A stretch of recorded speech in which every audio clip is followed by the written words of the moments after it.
Hey everyone, welcome back to the podcast. I am so excited today to be welcoming Cynthia Horner, who, as everybody knows, just won Westminster. I guess it's been a few weeks now. But Cynthia, you were way more than just winning Westminster. Not that that's not like a massive thing, but your career didn't like start last month. Like, tell everybody a little more about like all you've been up to and, all the different teams and things that you do. Sure. So winning Westminster was great. Truant, my border collie, also won it the year before. He sort of gets sidetracked because Nimble was the first 12-inch and mixed breed, but he also was able to win it. I have been on multiple teams. I think probably 15 teams by now that have traveled to Europe. Wow. And I've won AKC Nationals 3 times. I've won USDA Nationals several times. I've won the US Open, different events in it several times. So I like standing on boxes, and I am lucky enough to have some amazing dogs that I get to share my life with. And so we have a lot of fun playing the game of agility. That's awesome. Yeah, standing on boxes is always very fun. And I have the honor of being in your geography. So I get to see you run and be kind of around you. And I'm hoping to come to one of your seminars maybe in August. Fingers That'd be crossed. wonderful. Yes. Um, but mostly here on this podcast, we talk about mental game stuff. So as I was watching Westminster and as I've watched you at other times, I always think about like, what's the mental prep? Like, do you think that you're just as good mentally as you are like in your handling skills? Like how do you prepare for something like Westminster? Like, how does that even work? So I actually think my mental game is maybe even stronger than my handling skills in many ways. And I think one of the things that has helped my mental game is that I grew up riding horses and showing horses. So I am Same. not a stranger to competition. And I think Yeah. when you start at a younger age, you realize it's just really more fun and games. You don't really worry about stress and pressure. Certainly as you get older, I always feel like there's a hierarchy. Like when you first start competing in dog agility, everybody's nervous. Especially if they haven't done other sports before. And Right. then as you move up the chain and you get to go to your first national event, and then you get nervous at the national event, but then maybe at the local event, you're no longer nervous because you Yeah. realize it's just a local trial and the outcome, well, important to you really is super important in overall. I usually use local trials these days just to practice different skills. Um, and then once you move past the bigger events, the regionals into nationals and into world competitions, you start to realize even those national competitions really aren't as nervous or have as much stress as say an international competition. There is nothing like an international team competition to really see where your mental game is. But at the end of the day, I try not to think of being nervous. I try to just go back to the processes. If I cue my dog on time for this, the outcome will be what I want it to be. It is, I don't think about the end game or any of the things, the coaches, the crowd. I am really, I'm not sure how, but I just tune that all out. I absolutely could not hear the crowd in New York until Nimble jumped in my arms. And then I heard, because they were standing on their feet and it was quite loud. So I Yeah. knew that had been happening the whole time, but to me, it was just me and my dog running this course. Can I cue her? Can Yeah. I get that backside? Can I leave her pulse? Can I stay connected with my dog? So if you think about the processes, I think it's much better for your mental management. And I have read many mental management books. So I have worked on my mental game quite a deal over the last, 20 years I've been doing agility. And Sure. it certainly has helped. I've actually been to a Lanny Basham seminar. I've, worked with this. I've done a lot of different mental management type things to help me. But I do, at the end of the day, it is something that I enjoy doing with my dogs. It is dogs jumping over PVC. It is not, world peace. And I think that helps ground Yeah. me and be able to perform at my best. Yeah, I think that's true. I mean, you're singing my song, right? In terms of like the process goals and people like Landy Basham and sticking to that, and of course, fellow horse girl or Mhm. former horse girl. And so I think that that does help. I think I remember a point in my like horse career, like because this for me, doing what I do started very young, right? I started to get obsessed with the mental side of it when I was like 14, 15. And I would look at other riders and I'd be like, what is that look on their face? Right? Like, how is it that to me at the time from the outside, it looked very like steely is my word that I always go to, right? And it always started like in the schooling area and like just that kind of vibe. And I was like, I want more of that. And Right. so there was a point in my life that that became a conscious decision. And then when I got into dogs, I was shocked that like nobody was into mental management.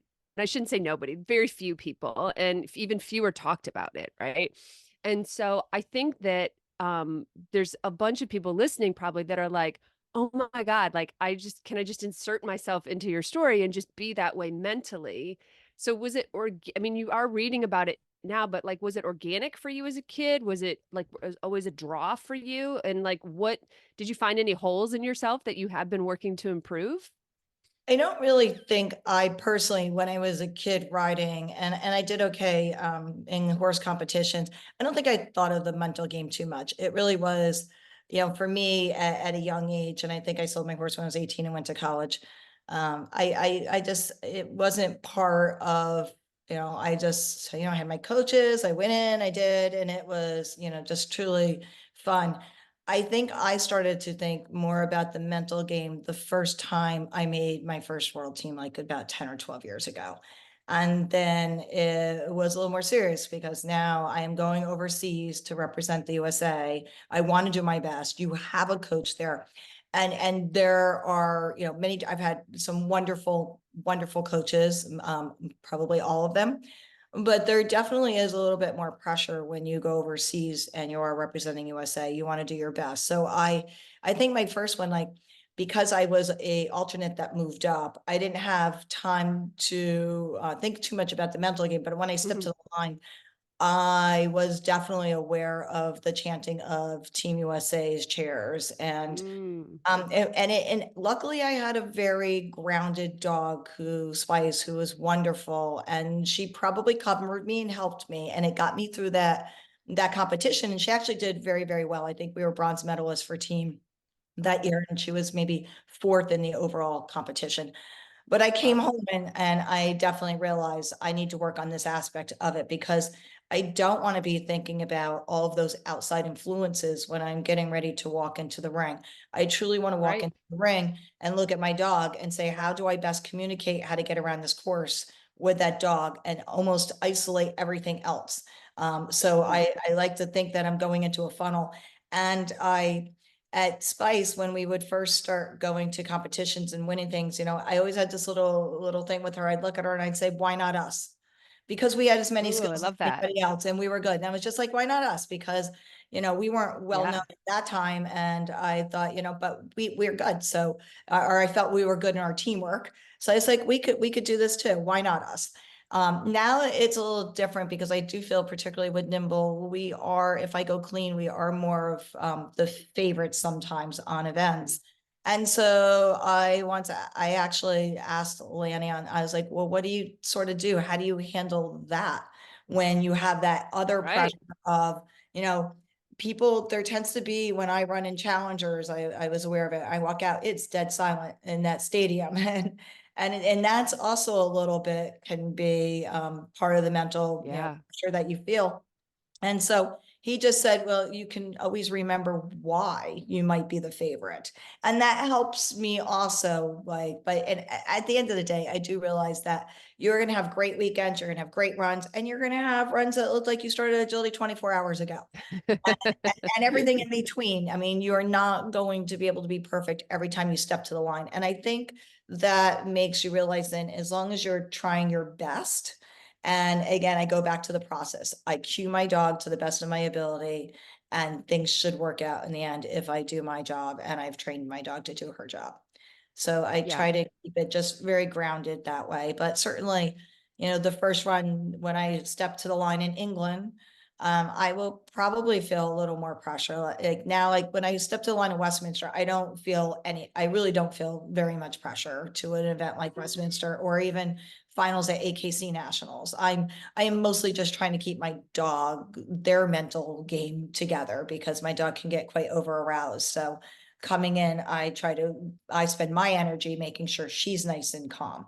Going into Westminster, I told them I didn't want to get on the little box to release me until I really had to, because I knew Yeah. once she got on there, she would start to get very, very excited. And they let me do that, which was quite nice. So then by the time we stepped to the field, she was in a good frame of mind. I was in a good frame of mind. And so it just worked out well from there. Is the difference between like those events where it's individual, like how you do is on you versus a team event where do you feel more pressure because it's you're doing it for the team or for the country or for something even bigger than yourself? Does that change for you?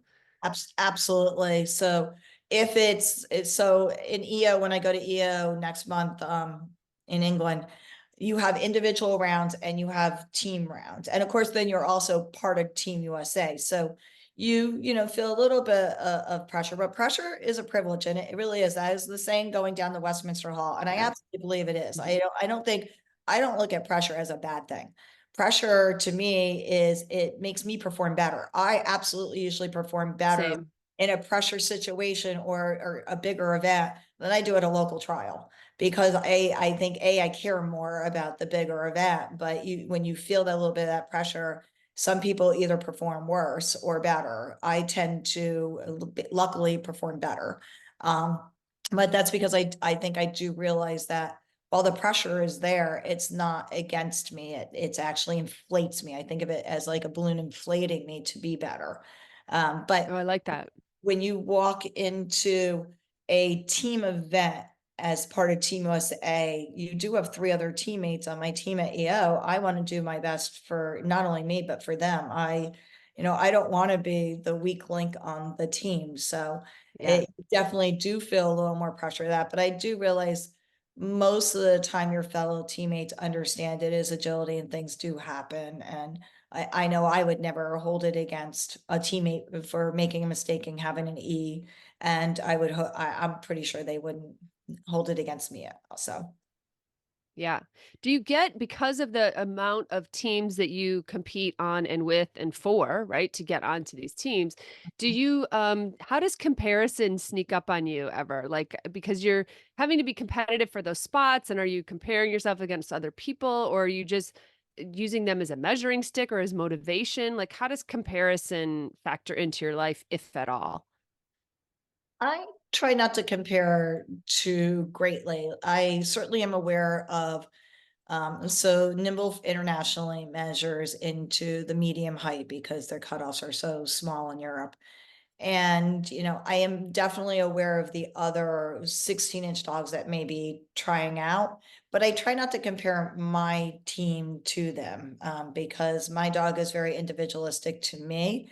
And so I always feel that if I go to tryouts and I do well, then, hopefully I make the team. If I don't make the team, it's okay. I've already had fun at tryouts because tryouts Yeah. are an amazing, uplifting, inspirational experience anytime you go to any tryout. I always come back more motivated to do agility after. So I always feel like if I weren't make the team, and I've had bad tryouts. A funny little story. I was driving home with someone from St. Louis to AWC tryouts a few years ago. I think it was right before Truant won Westminster. And I had some really close runs. Like I think I had a fault in round one.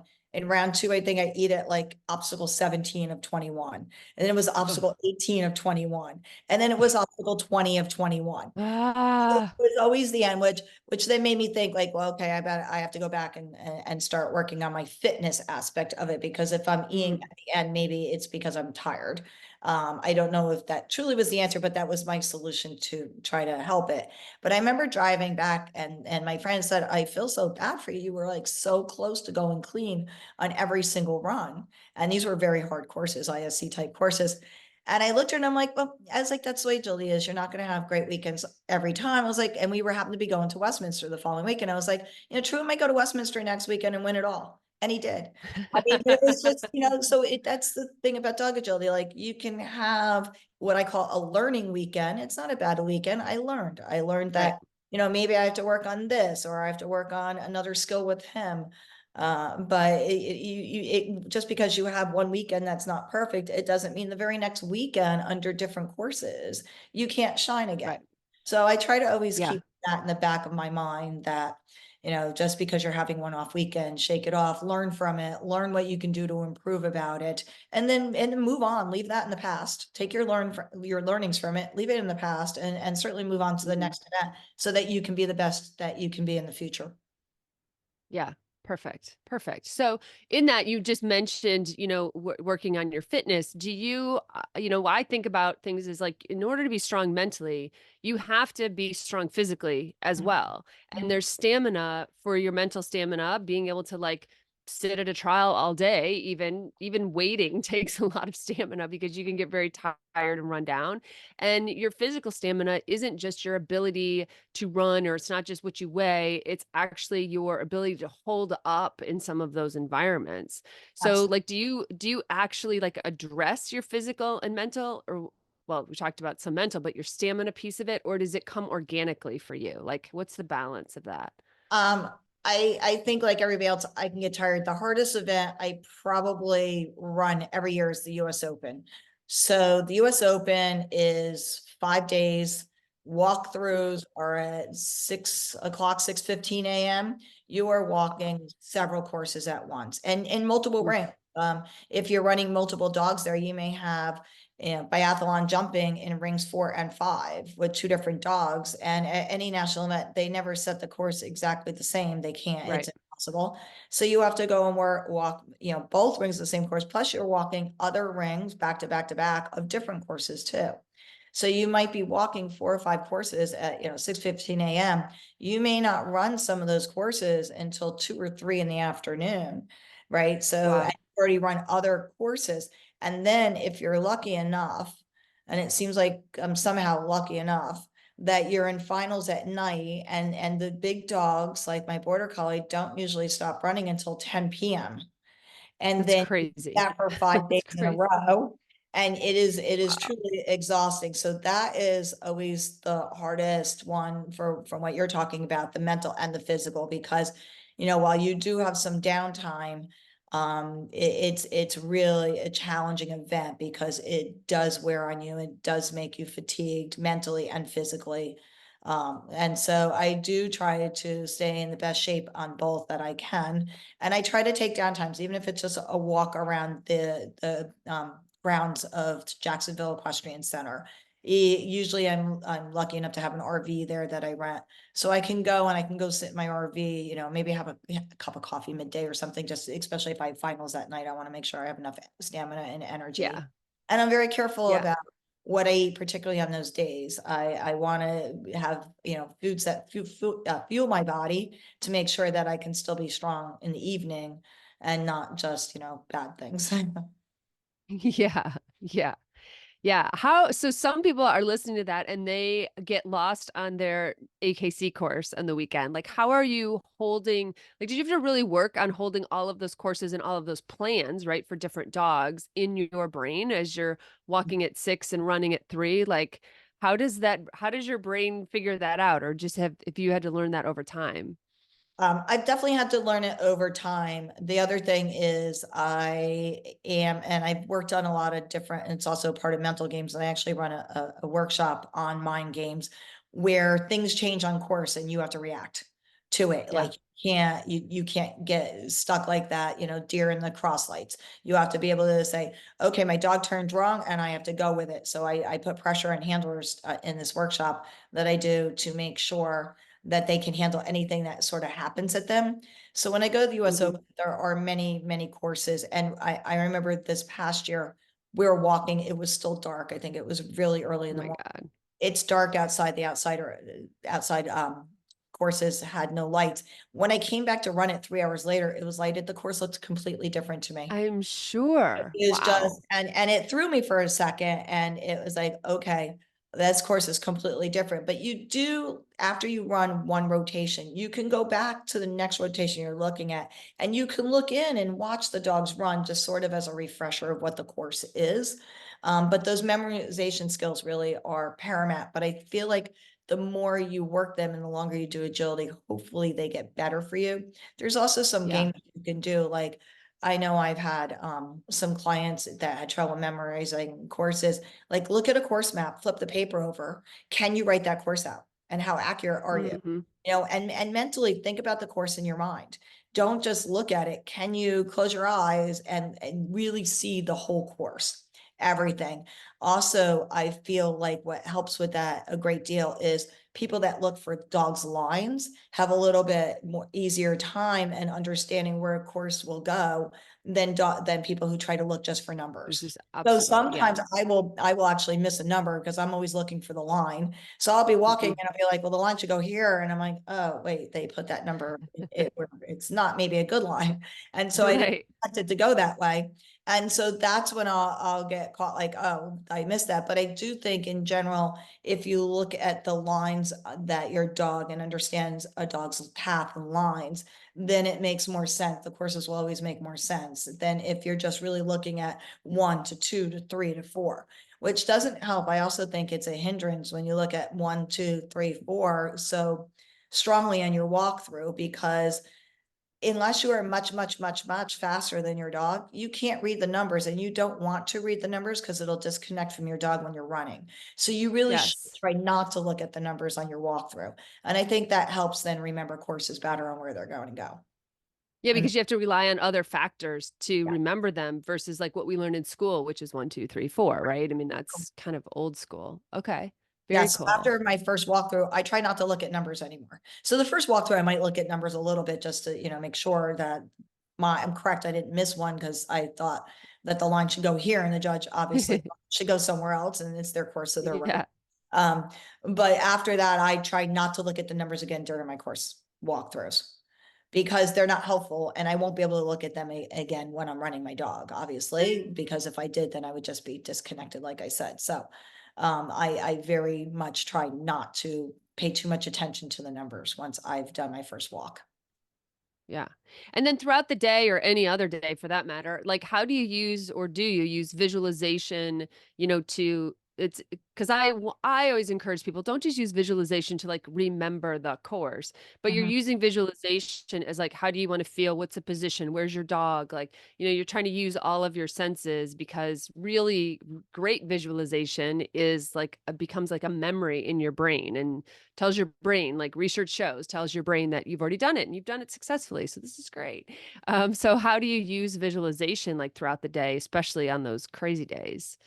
So I will walk, particularly after you finished one rotation. I will go watch the other rotation, but certainly as part of my warm up with my dogs at bigger events, I am going through the course. And sometimes I try to go through the course in fast time because of when I'm running Mm, in a really slow time. So I'll play around with yep. little tempo changes on that. But yes, I definitely visualize, and obviously always positive. I would never visualize mistakes because that's not Yes. positive. So I That's always right. visualize perfect runs, but I will go through and I will visualize the handling, where my verbals have to take place, and I do think about like, well, if my dog is a little wide there, like how do I be proactive to make sure my dog isn't going to take a jump in a way I am not expecting. But I will go over visualization of a course at a big event, probably 25, 30 times before I'm actually running the course. So I've already run it mentally so many times Love it. before I get into the course to run it with my dog. So by the time that happens, it's almost second nature. And it feels, and Yeah. they do say like visualization is like 50% of, being successful. Yeah. Like you can like they've done studies where if people think about a course versus Hmm. actually practicing it and they just think about practicing it, it was almost equal. So you Yeah. almost need to practice with your dog if you can do it with yourself so much. I think a good quality of both is probably perfect. Do some visual. I can't speak this morning. Uh, Easy for you to I had say. Yeah. I had team practice and we had a really fun but long weekend. And then I did a seminar yesterday and drove home late Yeah. last. So, No, um, no, it's all good. Those are tongue twisters anyway. but I feel like if you can do a combination of both, it's probably the best that Yeah, you can. for sure. For sure. So one of the things that we talk a lot about on this podcast is goal setting. And I'm really big on, setting the goals in the beginning of the year, yes, but then in order to do that, like you have to have a plan. Like when I first started doing agility, people would be like, "Oh, what's your goal?" "Oh, I'm going to mock." Well, like today?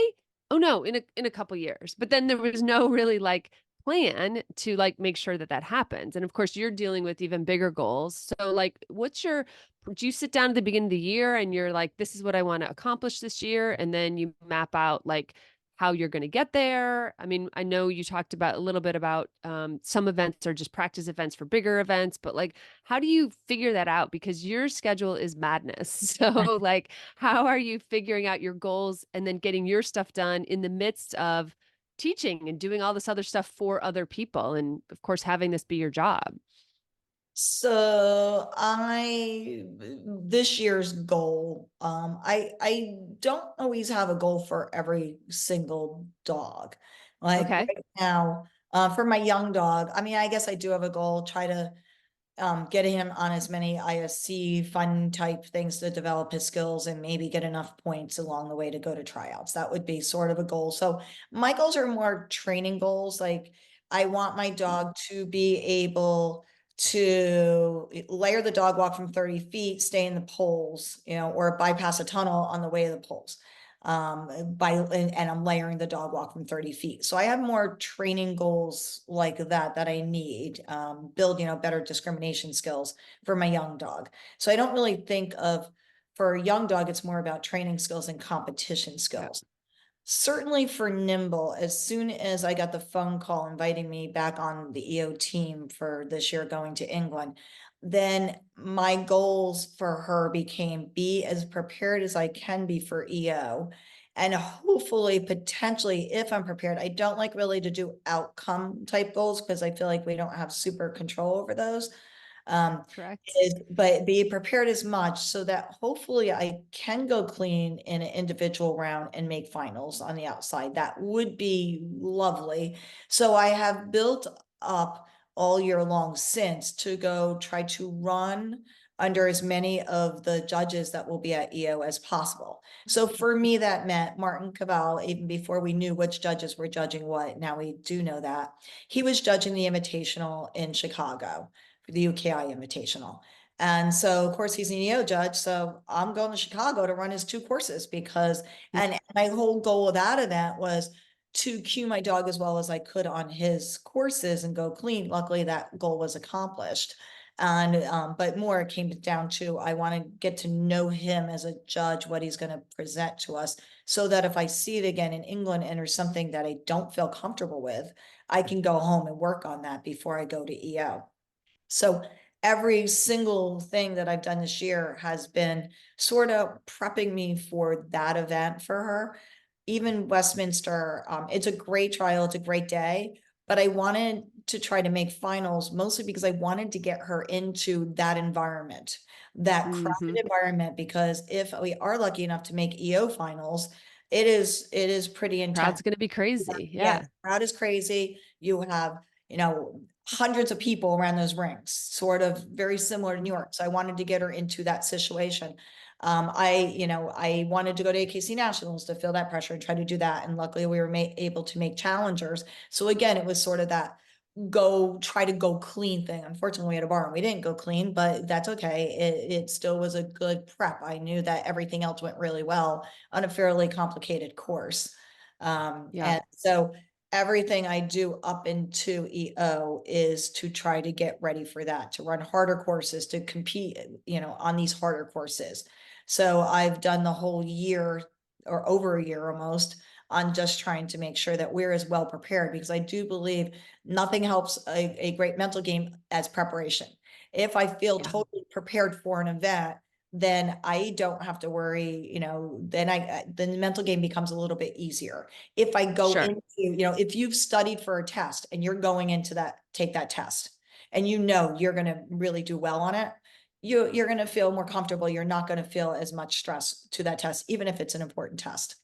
If you Right. have not studied for that test, you're going in, the Yep. anxiety level and your mental game, your anxiety level goes up, your mental game's going to plummet. Hmm. So so my whole plan all year has been, let me be as prepared as I can for EO so that hopefully I can do my best over there. And so that was my goal for her. So, again, I don't like outcome goals. It is always about, if I can prepare myself to do well in rounds 1 and 2, then hopefully I do go through for finals, but I can't control that because, Right. you know, I may have a wide turn and the competition's so tight, I finish 19th and they take top 18 in any round to finals. Well, that's not much. I can control it by trying to make sure we don't have a wide turn, but I can't Right. control what my other competitors are going to do. If they Right. all ace it and they have faster dog, there's nothing I can do on that. So I feel like I can only control what I can do with my dog. And I Yep. try not to worry so much, which goes back to your other question. I try not to worry so much about what my other competitors are doing because Right. they're in my control. So Correct. the more I ignore, I'm aware that they're there maybe, but I don't really think too much about that other than I know they're there. Um, Yeah. I want to just be as prepared and control my own emotions and my ability to do well by cueing my dog. And that's really the best way to prepare for a mental game, in my opinion. Yeah. I mean, could not agree more, right? I'm a Lanny Basham fan as well, and we probably read a lot of the same books and things like that. Um, I think I think for me, what separates talking to people like you who've done some really elite things and some people who are struggling is that focus on process goals, right? I think every elite handler that I talk to, barely have outcome goals, right? I mean, like you wanted to get on teams or do some of the things, or you got the phone call to be on team, so now you have to be prepared. But again, preparation is process because that's within your control, and how you do that day, you can't control the other 17 dogs that are trying to get into finals, et cetera, et cetera. So I feel like it's such a hard thing to get through to handlers because there's things they want. And because some of the systems that we compete in, there are podiums involved, there are big fancy ribbons involved, there are all of these things that people want. And so, even to your own students, what is that advice that you like? Stop wanting things and start focusing on process. Like, how do you make that connection for them? How do you get through to them that way? So I always try to tell my students, remember why you started the game of agility, to have fun with your dog. Right. Yes. So I think the number one thing should be, are you enjoying what you're doing with your dog? Because I think if you go back to that step, I like being with my dog. My dog doesn't really care about the ribbons. I mean, they really don't. I mean, Nimble likes her little Westminster trophy, I guess, if I could put food in it. Other than that, she Right. probably doesn't care about it too much.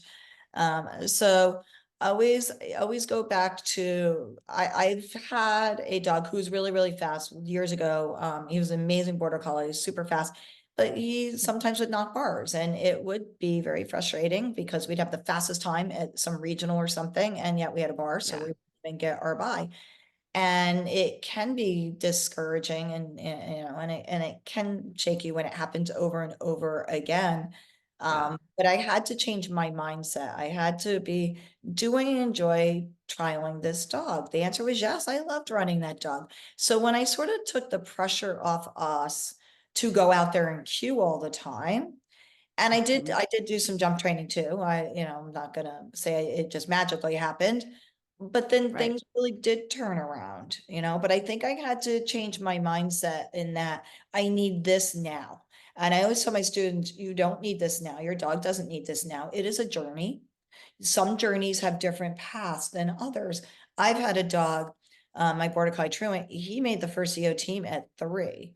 My Sheltie, who's two and Wow. a half, he will probably not make a team by 3. He's a much more slower developing dog, and that's fine. Every dog teaches us a different thing, and we always end up with the dog we need to learn and improve ourselves. So I always look at it as in a journey of how we improve ourselves. So I try to tell my students, don't get caught up in your Q rate. I don't even know my Q rate because that's not part of what my mental management game is. I really Right. would have no Yeah. idea. And And I guess I would be aware of, like, if I had a problem that was preventing me from cueing, I would absolutely know what that problem was and I would work on that problem. Right. But Right. I can't tell you, I'm not going to look necessarily at things in that way, because I think it puts then too much detail in the outcome. And so I've had students that are like, well, my goal is a mock. And I'm like, well, instead of the goal being the mock, which isn't a bad goal, but I don't like the end outcome.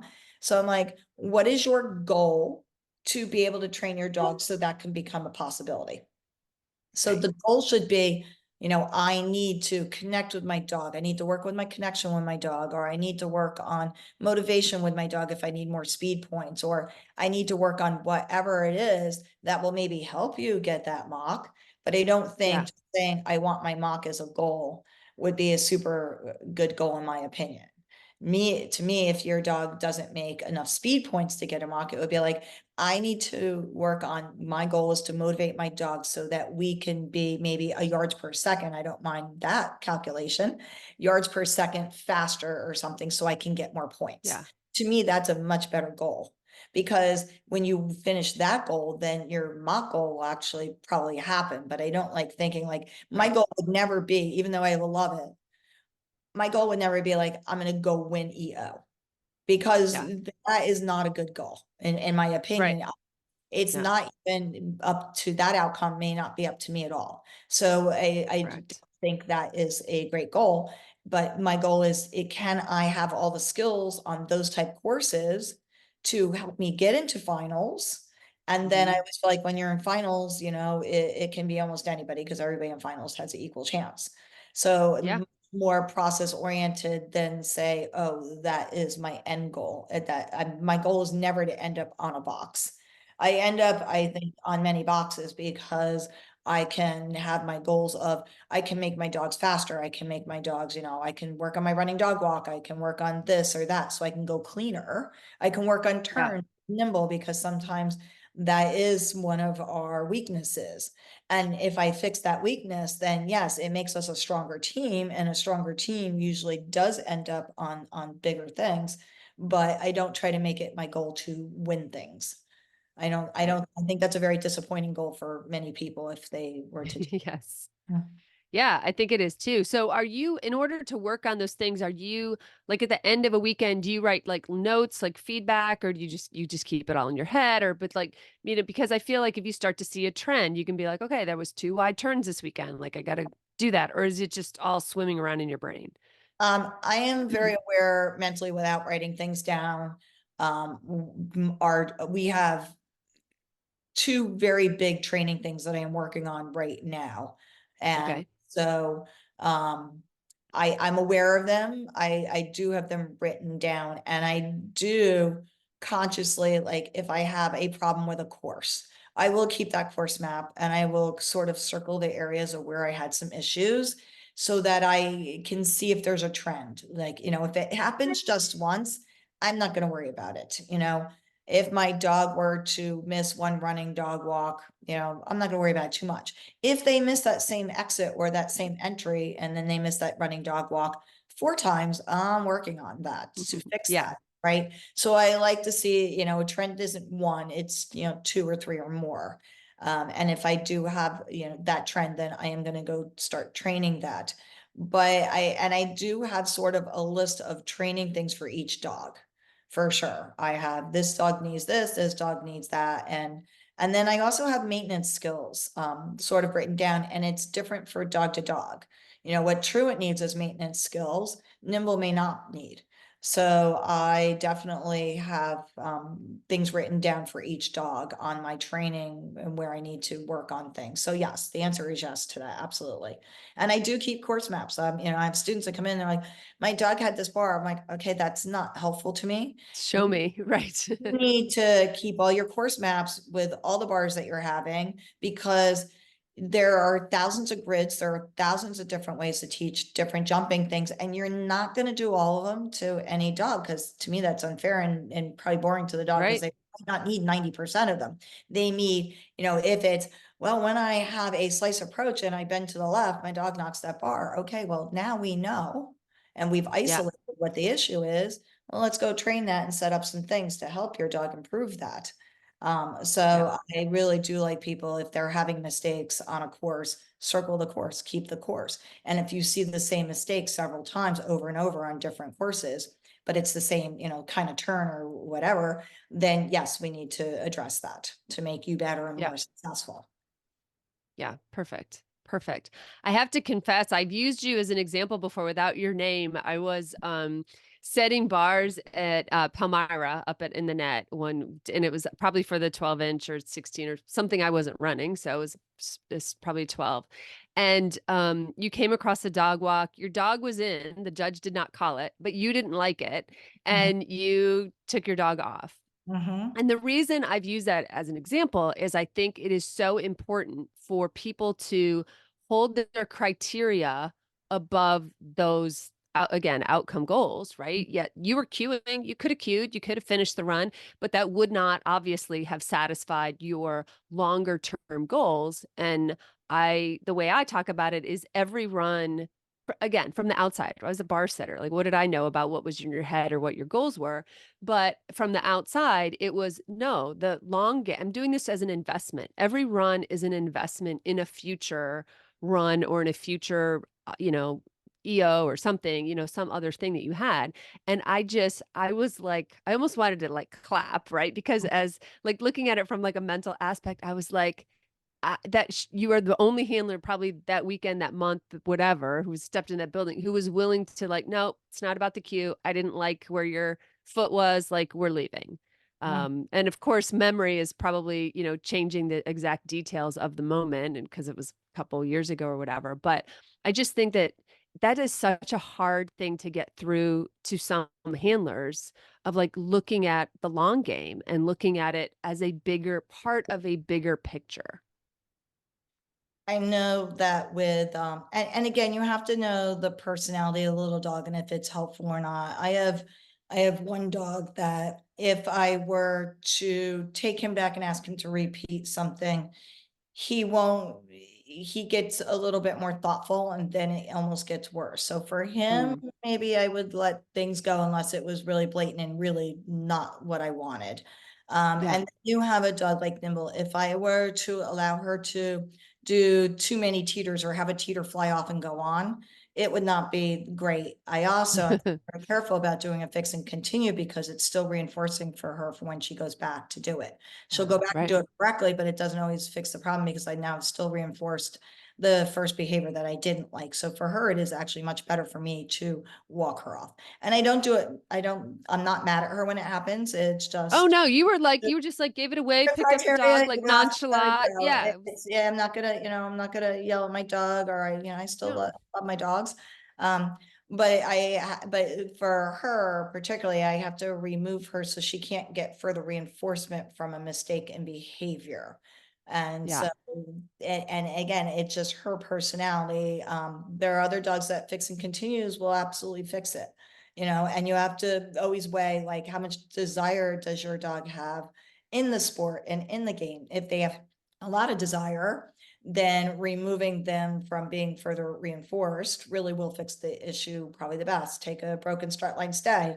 A lot of times, yes, for some dogs, if you just put them back in a fix and continue, well, maybe they're going to hold that stay for the rest of their lives or at least a month or two or whatever until you may have to do that again. For other dogs, if you do that, they're like, oh, I'm going to break it next time too. So you Hmm. have to know the personality of your dog. And if it is I am going to break it again next time too, then maybe they do get removed. I do believe that I am personally not usually, and I say usually because we're all infallible, or not infallible, but I am usually not willing to let my dog have a behavior in the ring that I don't like, especially on a local level, for a green ribbon that day. That's going to Yeah. hurt me from being successful in the future in general. Now, if I were at AKC Nationals and it's round two and my teeter, it's agility and my teeter Sure. is down and legal, but not waited for that release.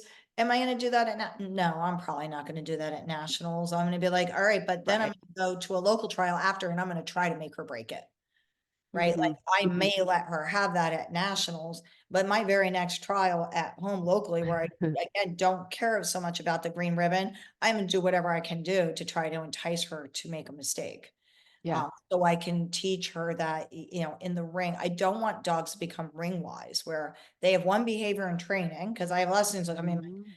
my whatever is broken. And I'm like, okay, well, we can't break it in training because, you know, we will try. And I have some different ways to try to make them make a mistake. But I'm like, your dog obviously knows that in the ring, you have a whole set of different rules, which I personally Yep. find really unfair to the dog because the dog doesn't know what the performance expectation is. So Yeah. that makes me a bit sad that you know dog really doesn't know what the regulations are, and of course they're going to make more mistakes or other behaviors are going to develop. And then once those behaviors develop, like someone quick releases, early releases, they're say stop dog walk. Well, after a while, that dog's gonna be like, okay, well, it's a different behavior. Do I stop early? Do I stop Right. here? Do I? And then now all of a sudden they're coming into position slowly, and then people get, you know, sad, so they release them earlier and earlier, and then dog starts missing it. Well, Yep. I don't think the dog's at fault there. Right. I think truly that you know the person didn't hold criteria, and now they've completely changed the dog's perception of what their job is, and Yeah. I do then get sad at the dog. Yeah. So and I know it's hard as people. So Mhm. I have a couple students and they are sometimes really bad at that even in class. And I was like, how do we fix you? We have to find a way to fix You. it. And so they were Right. like, we're going to give you money every time. And I'm like, that works for me. I think they give me a quarter every time Everybody's for that. happy. And then they come back from a trial and they're like, here's $1. I was really bad. And I was like, Like, just don't do that to your dog. sounds like a $5 mistake, but okay. Exactly. That's funny. So to wrap, I want to ask you about like any like I call them rituals, which is like those morning, like from the time you wake up in the morning to the time you walk into the ring, like the habits and the things that are like these non-negotiables. And I guess that's why I use the term rituals because they're non-negotiables for me. Like, you know, making sure my dog is walked, making sure that I listen to music when I'm walking the course, making sure it's da, da, da, da. So like do you have any like a set of rituals and do places like Westminster, where the environment is so different, does it throw you off, or how do you maintain your things that you always do, those habits that are, you know, foundational and very grounding to the rest of your day? So I definitely have rituals. I like to warm up myself, so I want to be ready to run. So I'm going to do some light stretching, some active, you know, warm up myself for me. Also for my dog. My dog is always going to be well warmed up and cool down after the competition because I want to make sure that they don't get injured and Hmm. they're ready to run their best. I definitely listen to music in the ring as I'm walking. I try to not pay attention to too many other people in the ring necessarily, It's unless part I of the have to reason I really, like my music. yeah, yeah, so I can ignore others. Now, that doesn't mean that like you know, I certainly have the ability and it's probably a great thing. If I have, say, a gamble plan in Gambler finals at the US Open, and I happen to be one of the later dogs running, so I'm watching the other, I've been notorious for doing this sometimes. I'm watching on live stream other dogs running, and I see a plan that has more points than mine in the same, and I know I can do that plan. I will swap plans. And I haven't walked the Yeah, other plan, but I've walked the course, so I know where all the equipment is. So I can go right. change my plan and execute a different plan if it's a better plan than mine. Because if I already know someone's out there with a better plan, somebody in my group probably is going to either maybe take that plan or something too. So I've been adaptable. If I am watching a course, and sometimes at big competitions, I will watch the rotation before me. I want to kind of see, is there anything I missed on my walk that the dogs are seeing? A, Hmm. and can I fix that and be proactive about fixing that? So if I do see like, oh wow, you know, that blind cross is just not working there. Every dog's going off course. Well, I'm going to adapt my handling when I get ready to run. I'm not going to handle it that way. And I'm always Right. surprised that people don't do that. Like they stick to their plan and then it doesn't work. I always want to be, I can switch plans. We've done a lot of at different teams. There was one team where we had to play snooker in the event. And so they made us literally as we were walking up, okay, you have a new snooker plan. Here it is, go do it. And so that's tricky, but a lot of those type mental games really also help you be able to change your handling at the last minute if you need it. Yeah. Or I go to a lot of events. I was at the Classic last week, and a lot of people weren't getting through snooker. So it was like, okay, you need to dial down your plan, change it around. We didn't get to walk it again. You just need to be able to do it on the fly. And so Right. I do think that helps. So being able to do that mentally really, really does help. So I will watch what some people are doing in some dogs just to make sure I haven't missed anything on my walkthrough. Because as much as we're very careful on looking at dog lines and what they'll see, sometimes things happen that Yeah. you don't see in the walkthrough. So I will go make sure by watching a few as part of my warm up and getting ready of what are the dogs actually doing out there. And of course, and obviously more at bigger events than smaller events. Sometimes at small events, I don't even do a walkthrough. Mm. Just again, I think it's somewhat helpful mentally to be able to Yeah. go without a walkthrough. And I Yeah. know Blue Ridge used to do this, and I live pretty far from Blue Ridge. And so when they would do, like, they would do, I think, walk, walk, run, run, and the 16s would be Oh, uh-huh. an hour later. Well, I wasn't gonna get there an hour and a half later for a walkthrough. So I would just come later and I would be like, okay, I can watch a few dogs and then go. Yeah. But I think that But was what great actually, mental practice, like to be it able to was do good mental that. practice and Yeah. also let me sleep a little later. So it Yeah. had a benefit. But Everybody wins. I do have, certain rituals, at a bigger event. I will mentally perform that course several times during my walk, my warm up with my dog to make sure that I really, really have it. And then I will play with my dog and I just try to stay as connected as I am coming into the ring. And then once I go in the ring, I still even have a ritual. I like to tell my dogs good luck before we leave. I The love that. Before I leave my stay, I say good luck, and I usually kiss Nimble too. Not Truant because he'd probably knock me down, but he's very exuberant. He's an exuberant dog.